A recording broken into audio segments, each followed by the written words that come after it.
would like to begin with a bow. It seems like we have some folks settled in here. So just take a moment, bring yourself into your body, and just check in and see what's coming up. We're just going to notice and not try to change it. Just see what's there. There's a really special energy right now in this room, I think, in this weekend of having you all here. And so think about the people that you're sharing this time with and what your hopes are, what your expectations have been. And with that, we'll take a moment and bow together.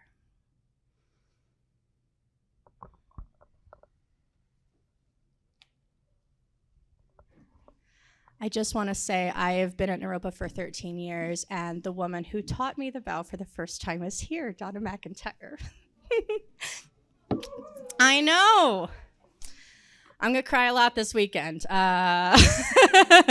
Anyway, so I have a lot of feelings, and, you'll see a lot of them. So anyway, such a special opportunity. So the panelists we have here today, David Rasch emailed me, I think in March, and then it slipped through the cracks. And then he emailed me again in May, and I got it that time and said, hey, what if we did this thing? And so this thing was to bring these 6 alums back who all came in the summer of 1976 to be part of the second Master's in Psychology program, right? But the first one had like 5 students. So and they've all stayed connected and offered to come here and do this panel and talk about, I don't even remember, really whatever they want to talk about. They asked me, and I was like, do what you like. You're here. And they've flown from East Coast, West Coast, Midwest, some here are local. Really, it's just a pleasure to have them, and they're each going to have the opportunity to introduce themselves. So let's give them a round of applause and a warm welcome.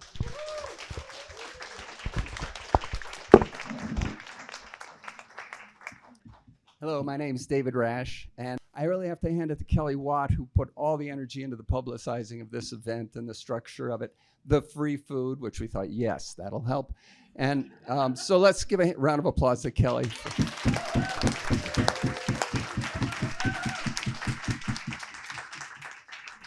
Just to get a sense of the room, how many people were here in the first, 5 years of Naropa? How many people? Okay, good. Please, when we have the Q&A discussion, please add in your reflections and questions as well. That's wonderful. Other alumni here? Raise your hands. Lots. Current students? A little bit less, but are they here? Great. Wonderful. Anybody here just saw the food? Okay, here's what we're going to do today. We're going to take you on a journey through time. We're going to go through a portal, I guess that's what they're called, and talk about the years from 1974 to 1978, approximately. And this is a time, in America that was just sort of past the hippie, peace, free love, kind of Vietnam, all that stuff was just sort of moving into a new phase. And there was all this interest in the East that was starting to flow into America.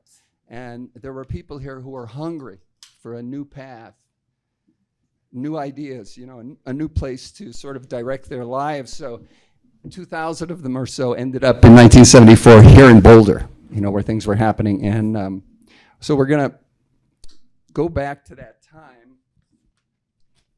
Each of the presenters will give a short bio about their life, very brief to get started. And they'll also talk about what was it that attracted them to come to an unaccredited, flaky Buddhist graduate school program that had really no prospects for a future career. Why did they come here?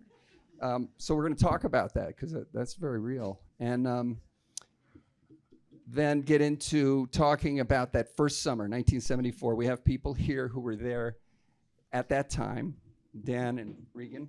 I passed through at that time. But they're going to talk about what that was like, that explosion, that sort of coming together of all those people. Jeff Fortuna will explain the beginning of the graduate psych program. Jeff was not only a student here, but later on a faculty, so he's got sort of a history of how did this very unique program even get started, and you know, how was it structured? What was the setup? What's the history of that? Following that, we're going to have more of a free-form discussion among ourselves about what it was like to be here in Naropa, you know, in 74, 75, 76, 77, 78. What was that like? What was the school doing? How was it structured? How was the program structured? What did we experience personally going through that? Then we'll have time for question and answers. We may go past 1:30 because we're starting a bit late, so if you could want to hang on with us there. If you need to go, we'll understand as well. Anything I left out? I just have a quick question. Yeah. First the introductions, and then in the next round we'll talk about why we came. That's right. Just clarify. Yeah. Thank you. So we'll start now with just sort of brief bios about who's in the room, who we are, and then go from there. All right.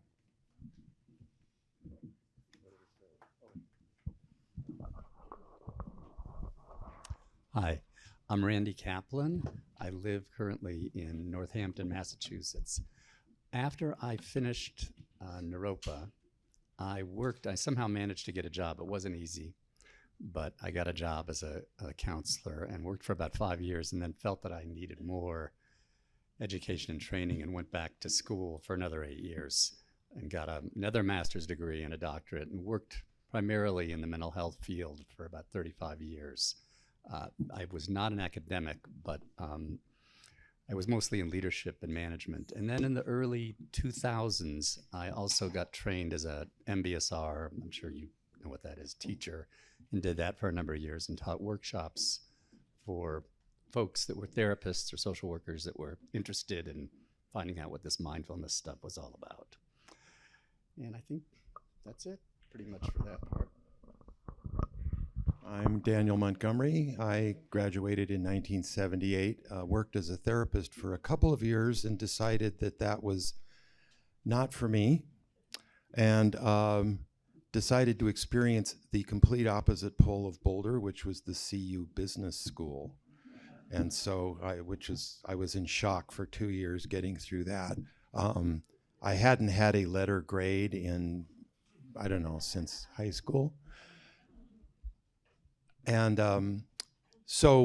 worked in business, I've worked at a kind of an intersection of organizational behavior and information systems most of my career. And I am still working as a management consultant independently and live here in Boulder. All right, David Rasch. I came here, of course, to Naropa.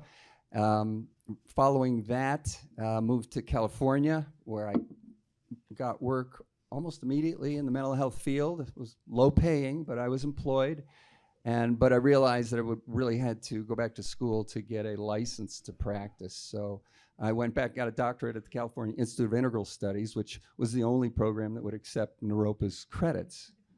So, but it was also a good experience and kind of in sync with what I was doing already. Following that, I had a couple of different sort of paths that I was pursuing at the same time. One was sort of the working on myself and sort of the seeking and looking into life, the questions of life, and I kept exploring that through meditation, but I sort of got involved in Stan Grof's work, the holotropic breath work. I did that for years, which was a very powerful experience, and also became a trainer of that. So I kept working with that, and as well as with interest in shamanism and Native American spirituality. So that thread was going on. At the same time, I had a very straightforward life where I was married, had kids. I got a job at Stanford University, worked there, eventually directing a counseling program for faculty and staff. Developed an interest in working with writers, so I've continued doing that through today, and eventually retired from Stanford, and then I've worked part-time now as an ombudsperson, which is what I ended up doing at Stanford University, working with mediations, problem resolution, conflict resolution within the institution. I now work at UCSB 12 hours a week, and other than that, I'm kind of retired and enjoying life. Hello, I'm Regan Foiles Urbanick. And after finishing my master's in Buddhist and Western psychology, I taught school for 31 years, taking early retirement to take care of my mother, who had vascular dementia for 7 years until her death at the age of 95. And during my Naropa internship, one Friday night, I met a patient and I was getting to know him a little bit, and then I went home from work, and when I came back to work on Monday, he had jumped out the window and died, and I decided to finish the program, but I became a school teacher instead, because I thought I could help people with not such high stakes, urgently high stakes. And I did that for 31 years. I already said that. I wrote out everything I'm going to say because I didn't want to miss anything. But you'll remember it because I said it twice. It's good to be here with you.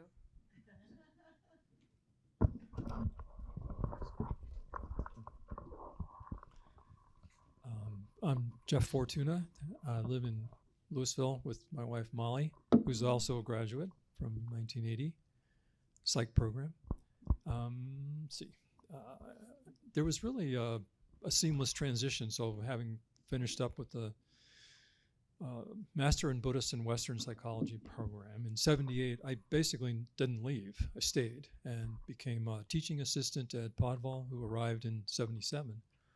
And I stayed on at Naropa as a teaching assistant, and then became a faculty member, taking over teaching courses that I grew to love, and colleagues whom I grew to love. Stayed on through about 1989 or so as a faculty, and also helping to administrate the program. So I kind of grew up through that experience. Parallel, some colleagues and I with Ed Podwell founded the Windhorse Project in 1981, and I worked within that, of course, as a co-founder, and really never looked back. I devoted my life to that work, and I'm in the late stage of that cycle, so I'm gradually retiring, and the great joy of my life these days is mentoring younger teachers and psychotherapists, and Windhorse in particular. I think the thing I carried forward, maybe on a very personal level, was we were, during our graduate program, we were exposed to master teachers. That became, that left such a deep impression on me that I seem to have spent the rest of my life looking for master teachers, valuing master teachers, idealizing master teachers, and then being disappointed. So that's how all that goes. So and I have a huge debt of gratitude to all those teachers who took me under their wing. So a lot of gratitude that way.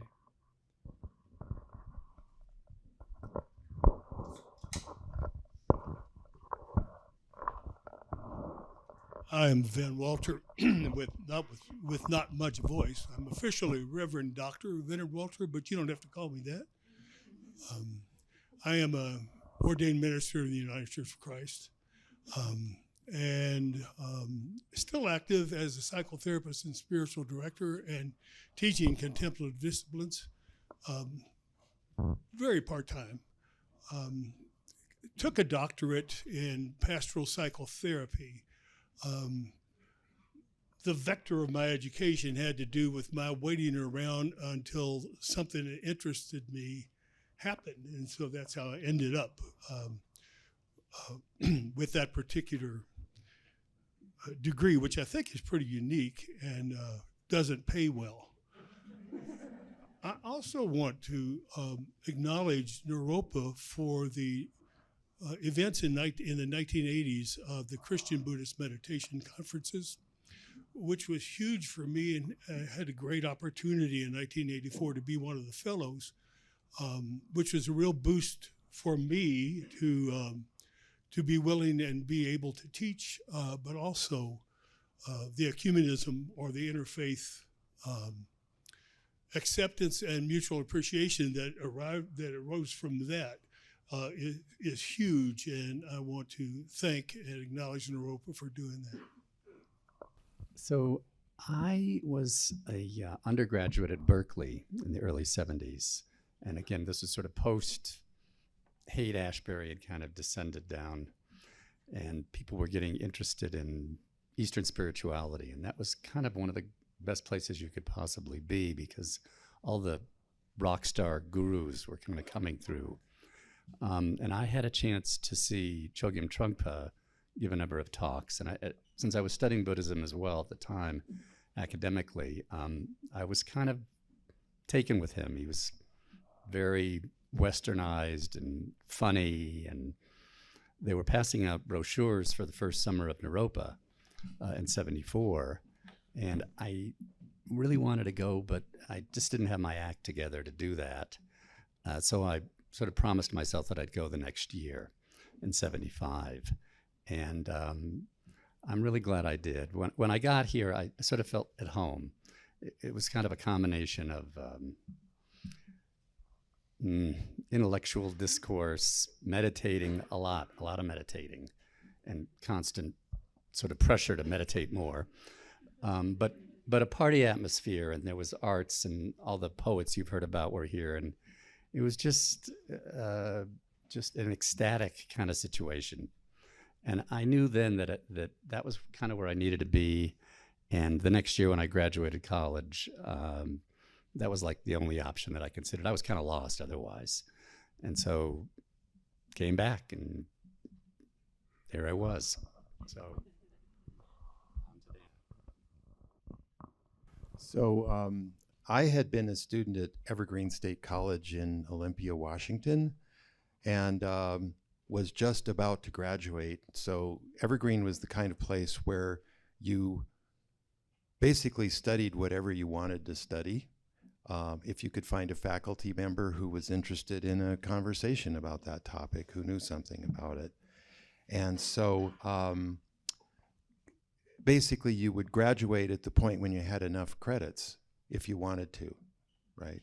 So I was coming to the end of that. So naturally, with that kind of academic background, I had zero job prospects. And so I had been introduced to Buddhism and the teachings of Trungpa Rinpoche by Jose Arguelles, who later became famous for the harmonic convergence in 2012. And he was talking about that stuff way back then. And so we had, he offered a 2-quarter class on the impact of Buddhism on the West that integrated the 3 yanas of Buddhism as taught by Trungpa with Native American spirituality, 20th century physics, and art. Very eclectic kind of guy he was.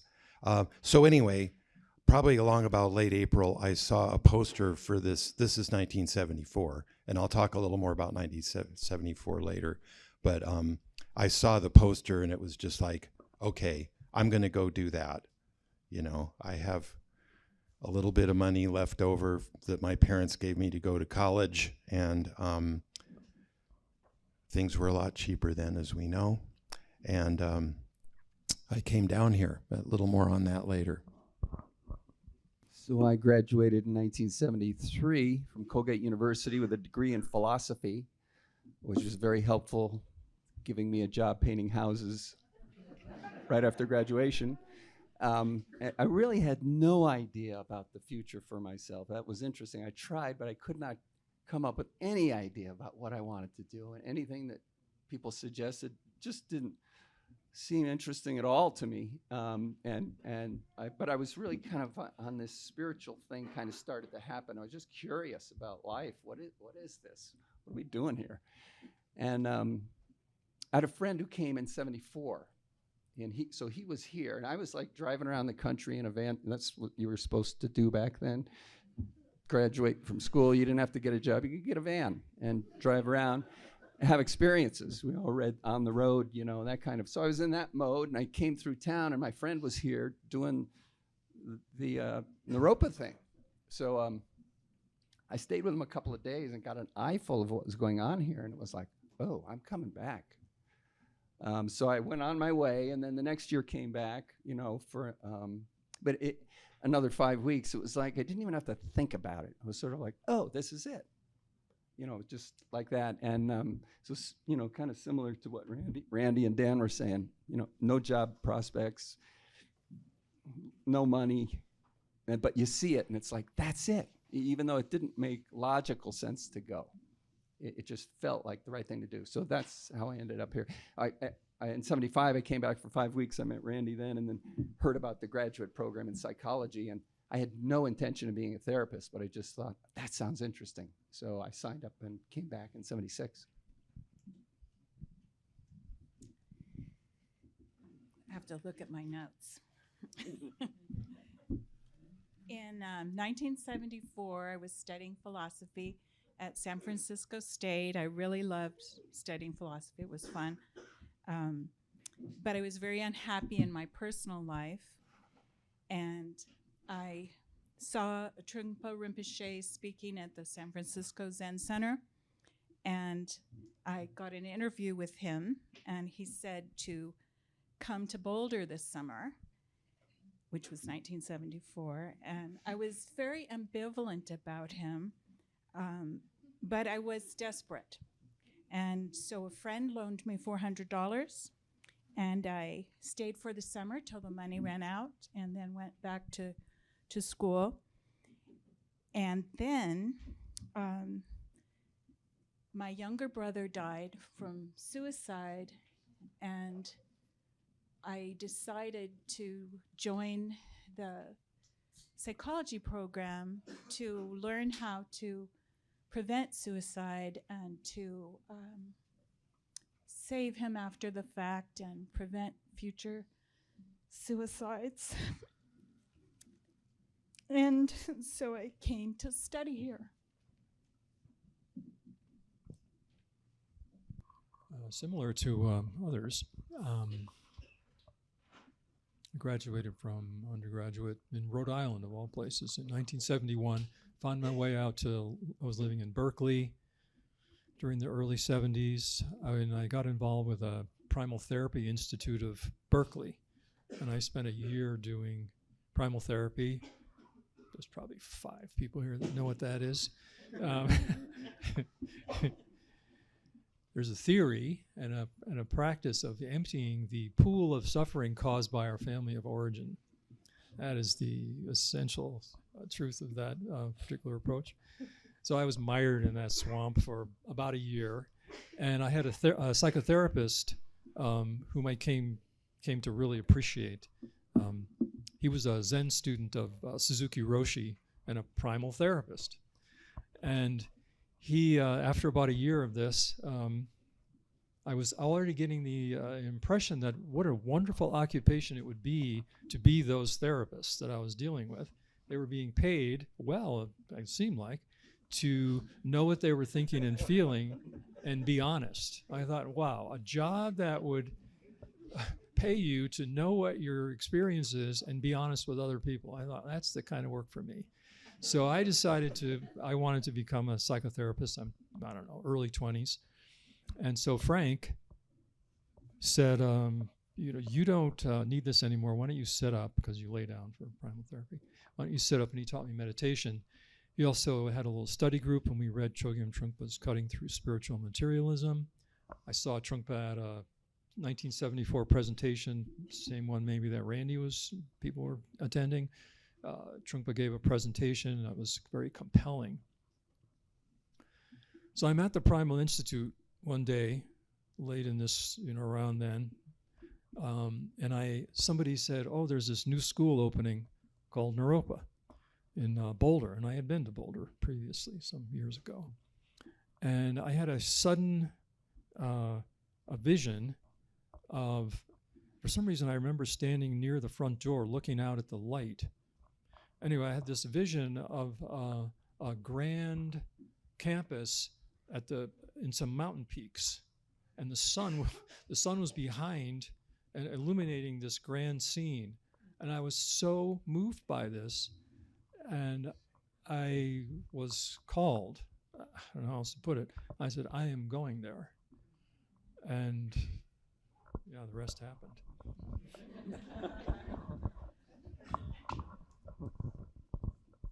Well, I had a job and left it. I was directing an alternative mental health center in Louisville, Kentucky. Got a divorce. Lost all my belongings in a fire. And saw this little strip of paper that advertised Naropa, first time I'd ever seen, heard, smelled, or tasted anything of it. And it said, offering a master's degree in Buddhist and Western psychology, and I got pulled. I'm still being pulled. I had no idea what it was, but I arrived in hippie heaven in June of 1976, and the auditorium at Sacred Heart School is where we were registering, and I walked up the steps, and Tangled Up in Blue was playing, and I thought, I belong, and I still belong. And one of the things that is very important that brought David to tears is the incredible intimacy that remains because of it was all about our experience. I don't think I read a book. What? I really don't. We believe you. We can't. Yeah, we talked about this the other night, and some people said that that in some classes, like, you know, back then Xerox or memo was passed out. I don't even remember that. And there were no grades, and it was like the best education in the world. But I learned how to learn, and I learned how to say yes to a call that happened very earlier in my life, and very much a part of the call that I continue to follow. I appreciate opening up that term. Was being a part of Naropa, and again, the Christian Buddhist meditation conferences were very helpful to me as well. And so, yeah, that continues, and I hope we can come back 25 years from now and do this again. I hope we're still alive in 25.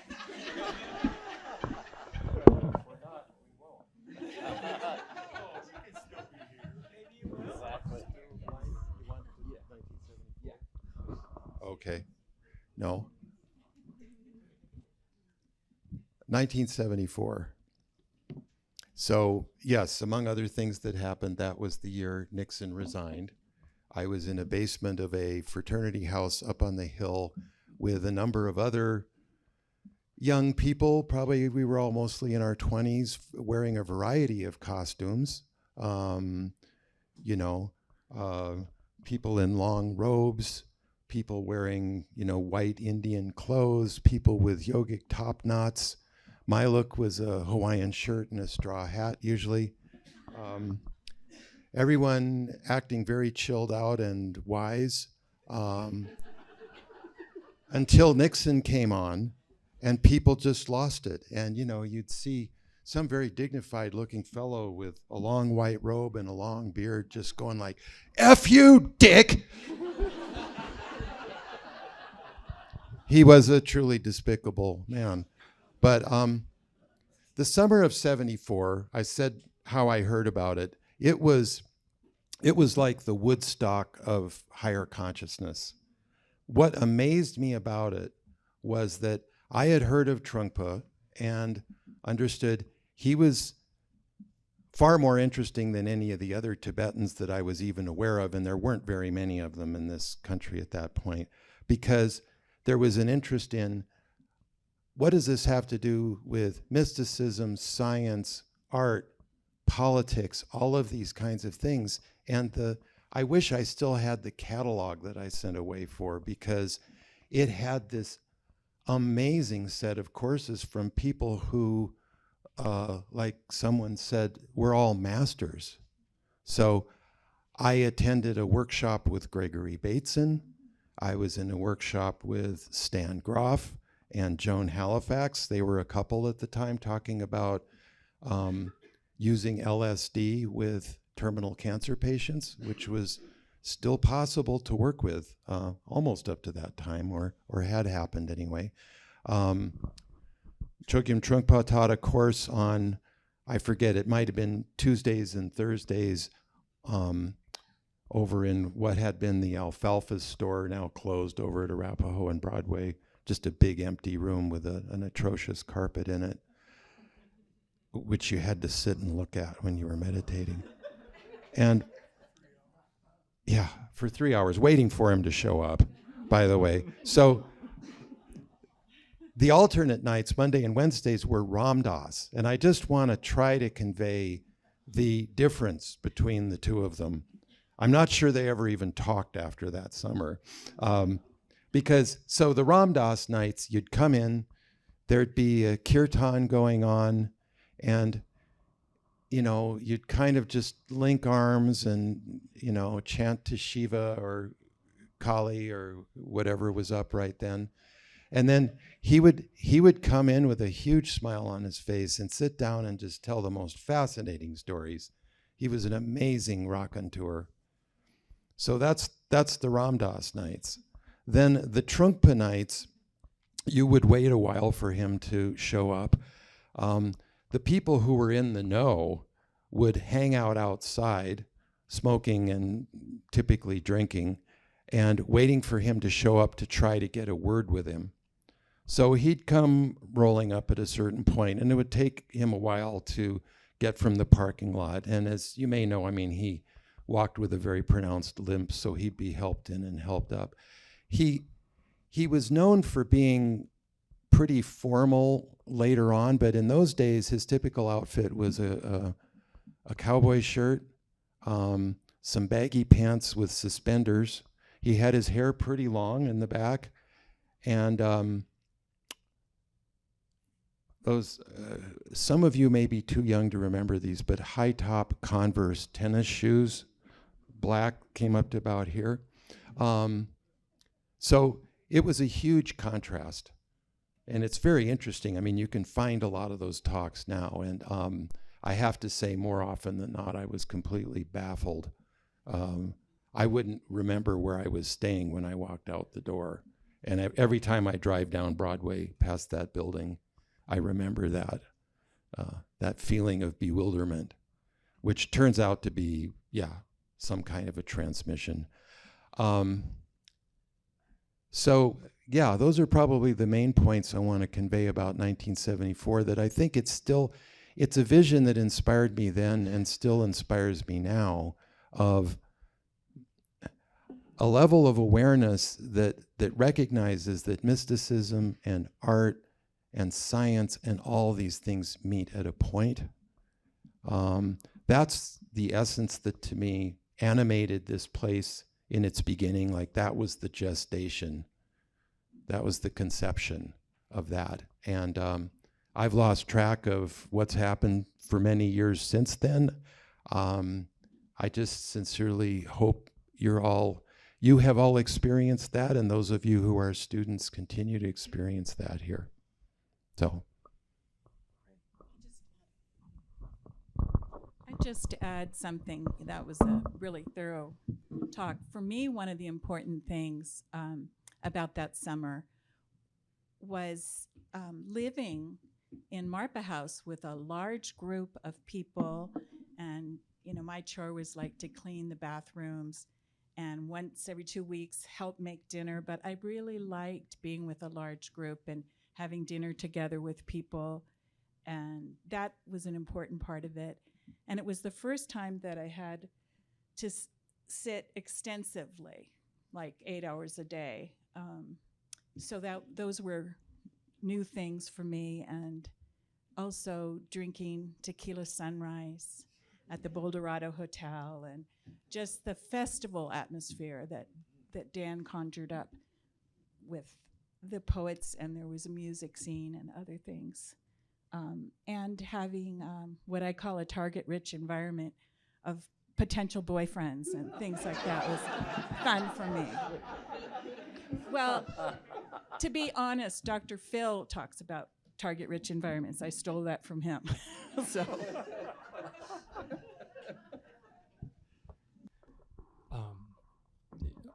In these last many years, I've been particularly interested in research and the thinking in the memory field, and I mean the field of memory. I mean we are living in the field of memory also, and my colleagues, friends, we've been at this for 4 days or so comparing memories, and part of the research indicates that every time you remember something, it slightly changes it, and so this subjective, dreamy quality of memory is at play, and it's in a way it's having its way with us.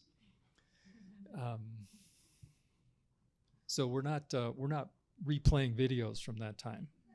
This is very subjective, and in a way I think you're seeing maybe the if there's a youthful exuberance we may still share together, which we do. It's present. So this is not a memory. The psych program, Buddhist and Western psychology program, was initiated in 1975. It of course didn't occur out of a vacuum.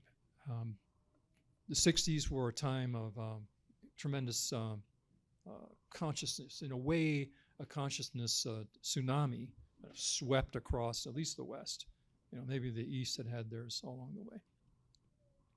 So Naropa, in a way, that wave, I don't know, there's probably lots of metaphors, but there was a cultural explosion creating a wave.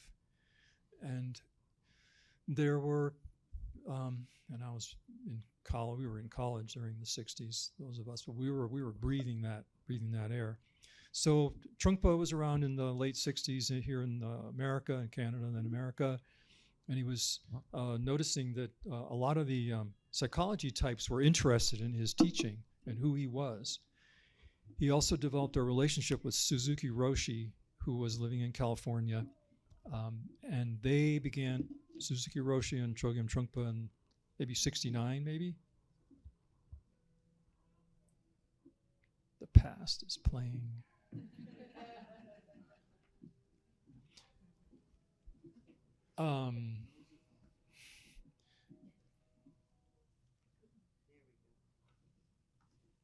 Suzuki Roshi and Chogyam Trungpa were interested in students who were coming to them who were unbalanced, who couldn't sit still, had an interest in spirituality, and they were wondering, how are we going to deal with this certain portion of American young people who were interested in coming to them? They started talking about therapeutic community, a place where people could go and live together and learn together. That gave birth to the Maitri Space Awareness practice. It came out of that particular relationship between those two gentlemen. Suzuki Roshi died in 1971, and Chogyam Trungpa kept developing those ideas, and the psychology types that were around him founded these Maitri Space Awareness practice communities in 70, 71, 72, 73, and those stories, you'd wish they'd be told.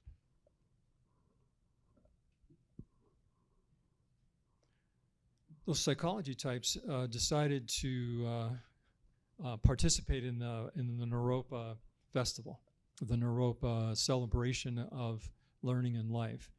They seem to have an image in mind from deep in history of the Nalanda University in northern India. And I think even then they were imagining a beautiful campus high in the Rockies.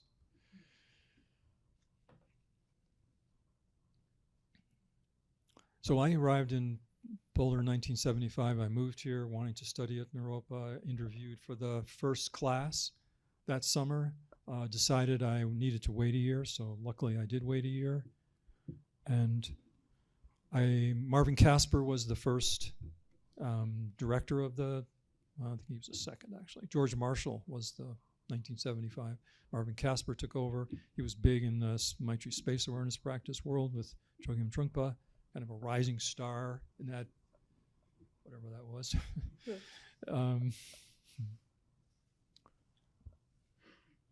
And so we were started, and we were the idea seemed to be to bring in the most intense, masterful teachers of Western and Buddhist psychology, essentially, and see what the students could do with that. My memory of that time is that we were each in our own way a kind of crucible. Like there's a lot of heat and there's a lot of sort of fire going on, and we were forging not necessarily a combination of those things, we were just dealing with the polarities and the tensions, which was part of the heat.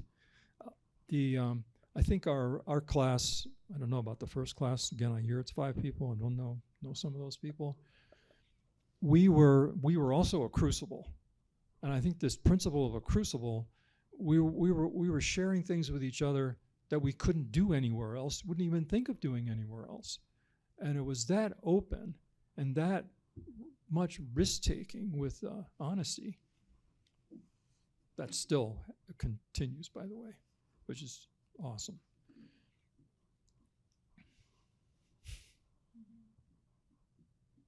So Ed Podvall arrived in 1977, halfway through our experience together. Ed Podvall being another master teacher, already well-trained, maybe some of you know about him. He stayed on. These other master teachers, they would come and go, or some of them stayed, but Ed Podvall stayed with the psych program, and he stayed until 1990. And I became a student of him, and we worked together, and we founded Windhorse. And so the MA Psych program kept evolving. So Ed took it upon himself to start the process of developing mature teachers within the ranks of Naropa. So we weren't having guests constantly coming each summer and overwhelming us with their brilliance. We were gonna find the brilliance on our own soil, our own people. And so that became a training ground for teachers.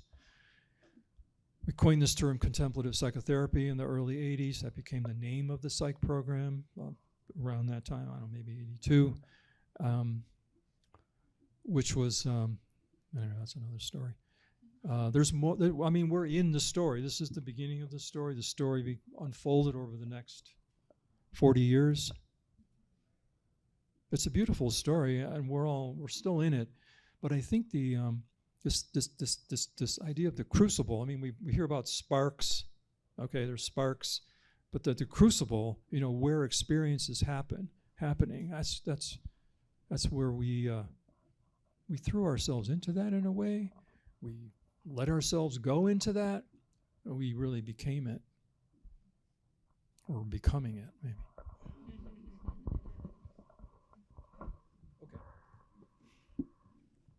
All right, thank you. What we're going to do now is take about 20 minutes and we're going to talk about our experiences in that program, that Buddhist and Western psychology program.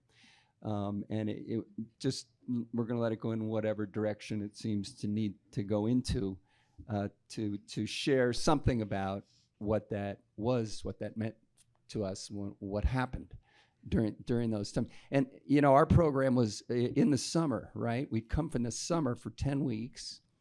Then you had to go home, get a shitty job for a few months that you could leave, and then go meditate for a month, and then get another low-paying job, and then go back, the next summer for 10 more weeks, and then go back home again and repeat it. So it really was a kind of a chaotic, a beautiful and chaotic time, from my memory of it. And everyone kept coming back for the most part. That was what was interesting to me.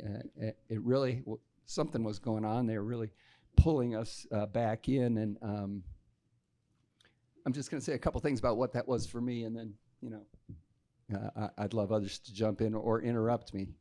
But the way the program was set up for us, it wasn't so much training you how to do psychotherapy, or what the proper ethical guidelines are, or what's the history of these different schools of psychotherapy. We didn't write any papers. We didn't read books about psychology. We had these teachers who were really interested in what was happening at Naropa, coming from around the country, really great psychologists, psychiatrists, therapists who were coming in, and we were doing intensive group work for the most part with them.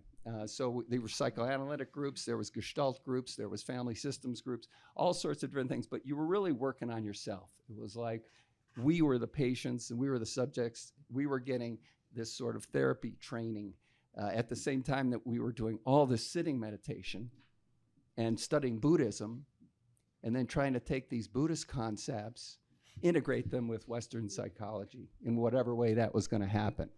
And it was all new. It was all a radical way to train psychotherapists, and hard to explain to family members, etc. What are you doing? But really rich, you know, and personally very rich. You know, I was just learning so much about myself, and that turns out to be very helpful when you go on to be a therapist later on. So you know, I'm very grateful for that aspect of it.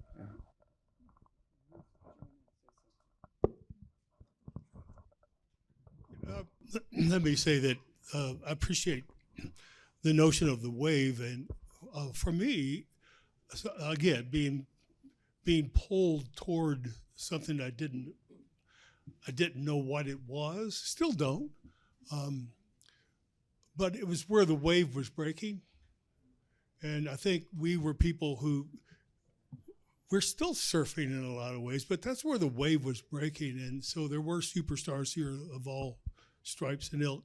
But I want to say that what I left with, what remains with me, is to live in contradiction, and because that's very important to me. I really have a problem with answers, and I always want to perfect or at least improve the next question. I teach that in my teaching world, and I certainly do it as a psychotherapist and as a spiritual director, and I try to live there. Sometimes I still catch myself wanting to find the right answer,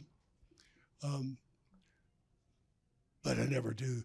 And I think living in contradiction is something that enables us, and I'll speak for myself, I think for others as well, enables us to be pulled down the stream, even when we can't use the paddle. It's where the water's going, and that's where it takes us. Because I find for me, looking for the right answer has me working against the stream. So thank you, Naropa. I just want to briefly bring into this room the name of one of our other friends, Jan Oda Biro, who moved to Japan and married a Japanese man and conducted her family life in the Japanese language and raised 2 biracial children. She has 3 degrees.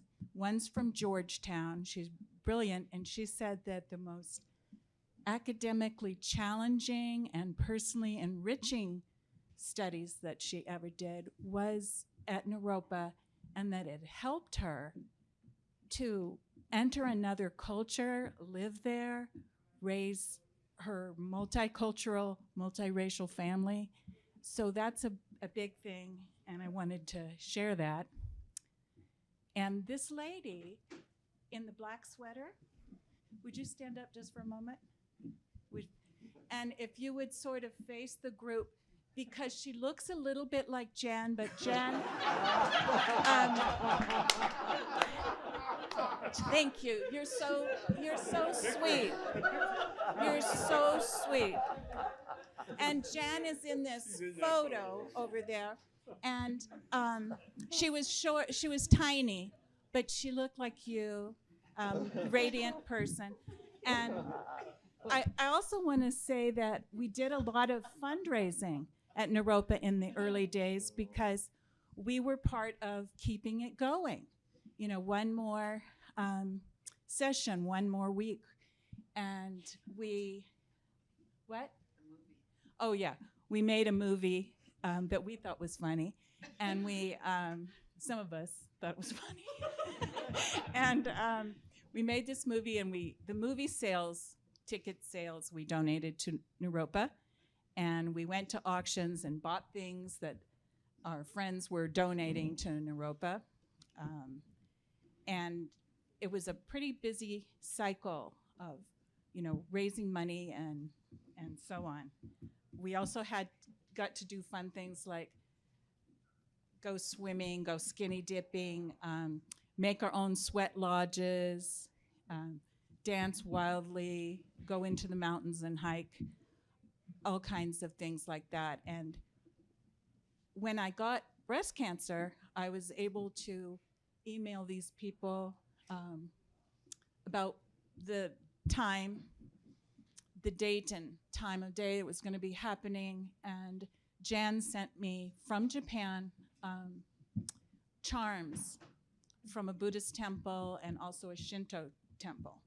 So you can't imagine, you know, this was 7 years ago, that from 50 years ago, someone is sending me help when I need it. So it was an amazing time, very challenging when you were on the hot seat psychologically, but it forged lifetime relationships that just come together when you need it. It's hard to add to what has been said already, but there was a party scene here. I mean, it was just wild. I don't know how to express it in words, but when I was here last night at some of the Spark Talks, it felt to me like the spirit was still here. I could feel it, really, that the place still seems to have a kind of magical quality. And I feel like I personally kind of grew up here, or began to grow up out of my dysfunctional whatever was behind. Despite what Trungpa Rinpoche would say about that's your manure to work with, it usually doesn't feel that way. And being here was very anxiety provoking. There was a lot of fun, but you kind of knew that it was going to end and somehow you were going to have to deal. And it was always a shadow kind of following you, at least for me. But I think the other folks here have really expressed the love that kind of happened while we were here. And I'm kind of curious now, just for those of you that have been through the experience, what's similar or different or changed now? I want to ask one more question before we do that. I want to ask Randy maybe a little more, and also Dan. We've been having some conversations. Shadow. You mentioned the shadow, right? So there's a shadow of, oh my God, I'm going to sober up, but there was, you know, we don't want to give the impression that this was, you know, what am I trying to say? Smooth ride. There was, I mean, shit was happening, and we were staying together. I mean, there was a cohesion. But you know, Dan and I, you and I have been trying to talk about the shadow element. It's not I'm not really a Jungian, so I don't really know so much about that. But I do know about. I was remembering some things that happened. Like, for example, we sort of ganged up on one of our teachers, who we felt was ill prepared and something of a charlatan. That was the voice of the ganging up, charlatan. And he took that pretty hard. And, you know, but so, you know, whether that's a shadow material, I don't know. But things would get rough. Could get rough. And, you know, throw in a lot of alcohol. And, you know, that's a kind of roughness. You know, do we have to do that? Well, we did. But that's something that Vin's been saying over and well, you know, we did. Yeah, I'll say something. I just, coming back to, I think, Ben, you were talking about contradiction, living in contradiction, and another word is paradox.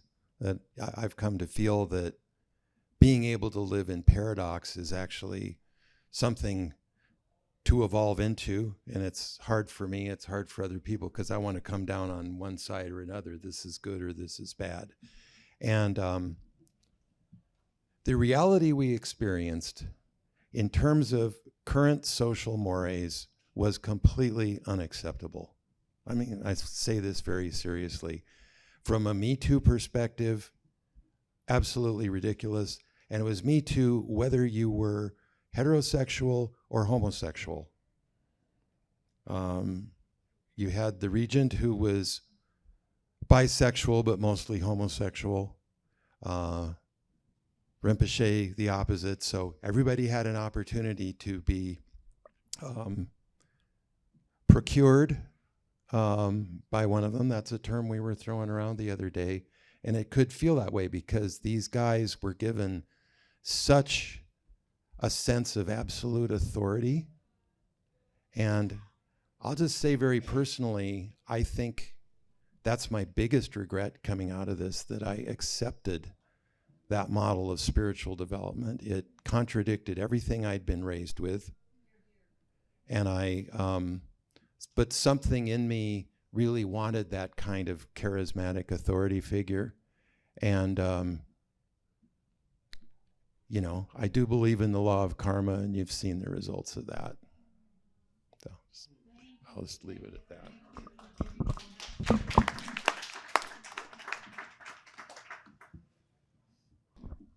I'm going to tell a true story, and then we're going to ask you to talk back to us gently. I did not graduate with the crew, although we started together. We were together the first 2 years because I left and went, and I actually went to and finished seminary training and internships and all that, became a pastoral counselor. And then I came back in 1984 and did the Maitri Datun component.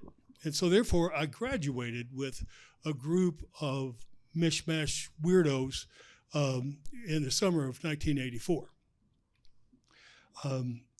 And we had this graduation ceremony over at Arapahoe in that space behind it where the grass is. It was set up with white tablecloths, and I can't remember if there were really people playing the music or if it was pipe, but it was chamber music, and there was tea, and it was very, very proper, and we were there behaving properly. And just beyond the chain link fence, the University of Colorado football team was practicing with all the accompanying language and pops of college football practice. But we held firm, and we were pristine, and we were proper, and the sprinkling system came on. And for me, that is so perfectly, wonderfully Naropa. Thank you, Ven. Yeah, we would like to open up now. So anybody would like to make a comment, ask questions, what have you, go ahead and we'll try to do what we can to answer. We can repeat your question. Go ahead. Yeah. I didn't go to Naropa, but I've been in Boulder since 1963. And I remember the day Ricochet arrived. And the way, to use your metaphor, that it had in the community. And I work at, and still work at CU. And I was very attracted to Rinpoche and very afraid of him. I've never seen a spiritual teacher who didn't act spiritually at all. And I heard all the scandals. And I was friends with some of the poets, and I was given a copy of a magazine because Rinpoche had people buy up all the magazines that Ed Sanders wrote about the scandal. Right. Snowmass. I still have a copy. Me too. And I was both, it was a push and a pull. And there were people walking around Boulder in sports coats because Rinpoche told everybody to go buy a sports coat at one point. And he had this influence on the culture of the community that was really unique. Yeah. And it was like getting close to fire to get near. So I respect all of you for having the courage to get that. I wanted to, but I was repelled by some of it. Yeah. And the end of the story is the wind course ended up connecting me with a woman named Vicki Howard, and that's how I met my wife and got married. So Naropa has been an integral part of my life without ever taking part. Yeah.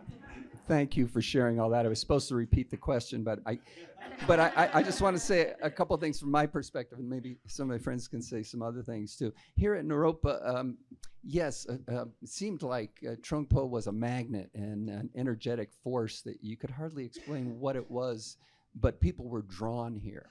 And at the same time, like you said, your image of it being a fire, you get too close. There was things about it that were a little bit dangerous for some people. Some people were hurt, many, and others were very inspired. But what I appreciated about Naropa was whatever the energy was, all kinds of people were attracted here, but nothing to do with Tibetan Buddhism, who were very interesting, experienced, great teachers. So, being a student here, you had that dynamic that you had to wonder about with, what is that Rinpoche thing? What's going on? Do I get close to it? Do I repel it? Is it good or bad? All those questions, living in the paradox. And then you had these all sorts of other experiences of people approaching life from different ways, and the learning that came from those things. And the poets and the writers, for me, was one of those elements. Was like, this is fantastic. These guys don't give a shit about so much of this stuff. They're just doing their thing, and they're right out there. And we're going to poetry readings where there's 400 people in the audience. Week after week, it's like so energetic and powered. Was like, this is fantastic. So anyway, anybody else? Thank you. I'll just tell a brief joke that was popular at the time, and I'll apologize in advance to anyone of either Italian or Polish descent. These kinds of jokes, yeah, you're welcome, were much more common in those politically incorrect days. So I think another thing that happened around 1974 was this movie called The Godfather. Anybody remember that one? Was it maybe a little earlier, but it was still in the public consciousness. So the joke we had going was, what's the difference between an Italian godfather, a Polish godfather, and a Tibetan godfather? Well, the Italian godfather makes you an offer you can't refuse, right? The Polish godfather makes you an offer you can't understand. And the Tibetan godfather makes you an offer you can neither refuse nor understand.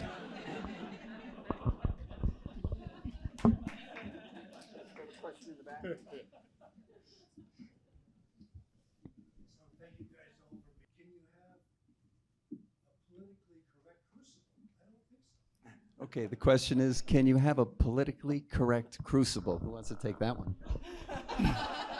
No fucking way.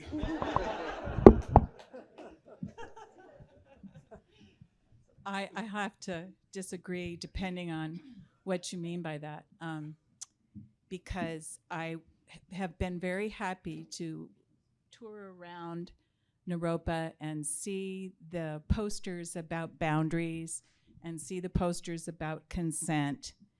And so I guess I would say, and I didn't see any about bullying, but I imagine you have some. And so I guess what I mean is that people should be able to share their feelings of being abused without being socially ostracized and made to feel weak or overly sensitive. So I think nowadays, I think the fact that you and I can disagree about things, because at the time when I was young, they talk about fight and flight. There's also freeze, and I think it was my pattern as a young girl to freeze. So the times have changed. I've changed. It's not always easy, but to speak up and question, because before I would hear something and I'd think, that doesn't seem right to me, but everybody else is going along with it. But now I will question it, and you're seeing it in action, and I'm seeing it around here. Was there a question? I wanted to answer Chris's question too. So I don't know about the politically incorrect part, but I think, yeah, the crucible to me now is still feeling that draw toward what drew me here in the first place, which was just this sense of the, you know, the good, the beautiful, and the true. I think what the crucible is for me right now is, given the media environment we're in, you get such a straight mainline shot of suffering every time you turn on your fucking phone. It's like what just happened in Gaza, what Trump just said, what somebody else just said. And it's a real challenge to our mindfulness to kind of be open to that, all that pain, and not shut it out, and yet not let it come to dominate us. So to me, those are like two sticks rubbing together in my crucible right now. So I'll just say that. Thanks for the question. Good question. The crucible is energized by heat, but I want to acknowledge the power of the energy that continues to bring us together. And 50 years later, we still haven't defined it, but apparently it's still here, and I'm glad for that. Sorry, I'm cutting somebody off. You have a question? Oh, I just want to say, the political correct piece, if that means respecting all people and their choices and their views and their ways of walking in the world, especially speaking from a older white man who's cisgender and also straight. And I imagine that represents a lot of panel up here, interestingly enough. To really acknowledge the privilege that we have, that have come from whatever we've come from to be where we are. This panel is a good example, I think. And to have the resources to study spirituality and things like that. Acknowledging that and the privilege that's there, that is heat. That's a lot of heat for an old white dude to sit in, to be like, to acknowledge that. So if you're looking for like the crucibles is still there, I can say definitely if you're willing to check your privilege, acknowledge that. Yeah, I think it's a new wave of crucible happening. Yeah, that's good. Thank you.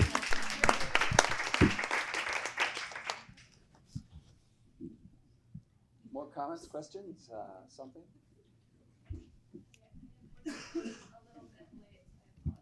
So the question is about finding something in our lives after Naropa that maybe resonated with our experience here, or kind of brought some of those same feelings or experiences forward. Yeah. Many of us have gotten involved with the Windhorse Project, which to me is a direct outgrowth of everything that happened from its conception here in 1980 or 1981. And so, yeah, I'm so proud of what everybody's done in terms of there's 10 or so therapeutic communities around in Europe and America, and hundreds of people involved, and all the good, I think, that has come out of that with dealing with, working with people who are really out of their minds and find their way back. And that can happen. And so I think that's an example of where that's where many of us have lived who came from Naropa. So not that I'm trying to suggest that you should get a job there, but well, that's the starting point. Well, that's a good question. And I think sometimes it's not going to be one big thing, but maybe a lot of little things. Like I live in Northern California, so there's the San Francisco Zen Center, and I live in the town of Santa Rosa, and they had the Pacific Zen Center there, and the teacher was from Tasmania, and he was a Jungian psychologist, so that rings one bell. And then he was a poet, a published poet, and that rings another bell. And We did Cohen study. So I liked that as well, and I really loved the community. And then I discovered that so many of his Dharma heirs were his lovers. And that rang another bell. And so then I found a great Theravadan monastery and up in Ukiah, and that was another community where I could go and, learn. And so you may put it together there may not be one place, but you may find, and I say these are good places because it's like a place where I could go and find friends, heart friends that would be lasting, because that's part of Naropa experience too. Thank you. Yeah, I'd like to say a couple of things about this. It's been a question of mine since I left Naropa. What next? Because I didn't reach enlightenment at the end of my graduation. So, but there's still sort of mystery. There's always mystery. I think there's no end to the mystery that can be explored. So how do you do that? And who else is interested in that, right? So you have to find people who can talk to you about that, people who've had similar experiences or non-ordinary experiences, maybe that if you bring them up in the wrong context, it either goes nowhere or people view you, in a weird way. So you have to find that somehow to feel that part, for me, that part of myself was being addressed after leaving Naropa, where it was pretty easy to be very vulnerable and talk about just about everything. So I found some of that in the breathwork community, holotropic breathwork, because we meet together. It was group experience. You're having non-ordinary states. You're talking about it, and people are coming there from all sorts of different backgrounds and perspectives. So that for me was sort of a touch point. So to carry on or continue addressing that spiritual seeking interest that I had in my life, and I found other kinds of outlets and directions that I was just curious about through the years, but found that I always had to initiate some effort to look for that and find it, without it, in the periods without that opportunity to talk about that part of my life, kind of empty. Yeah. To that end, I want to acknowledge how long it took most of us, if not all of us, to kind of hit our stride vocationally.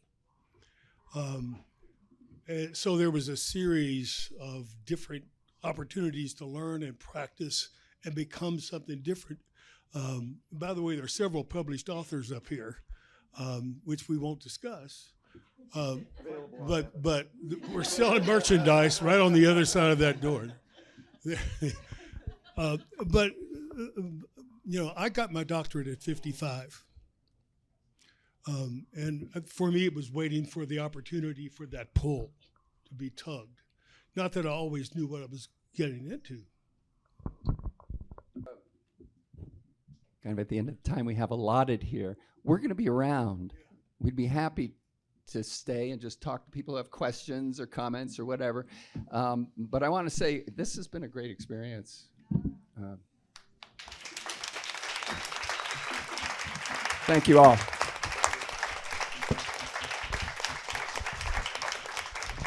Thank you all so much for your time today. Let's end with a bow, shall we? Yeah.